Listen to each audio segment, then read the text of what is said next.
કિરીટભાઈ શાહ. હાલ અત્યારે જો જોવા જઈએ તો દિવાળીથી અત્યાર સુધીમાં 200 રૂપિયાનો ભાવ વધારો થયેલો છે.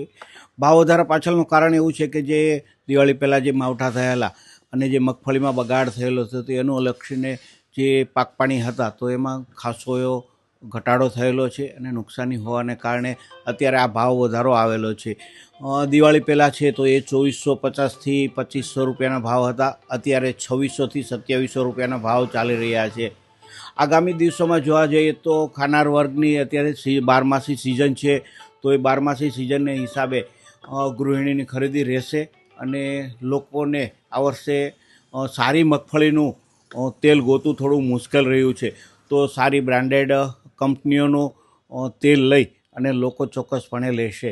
અત્યારે ભાવ 2600થી લઈ 2700 રૂપિયાના ભાવ ચાલી રહ્યા છે. પહેલા શું ભાવ હતો? દિવાળી પહેલાં જોવા જઈએ તો 2400થી 2450 રૂપિયાના ભાવ ચાલતા હતા.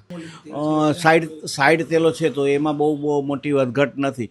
અત્યારે જે વધારો થયેલો છે એનું કારણ મગફળીનો જે બગાડ થયેલો છે એ કારણોસર જ અત્યારે ભાવ વધારો આવેલો છે.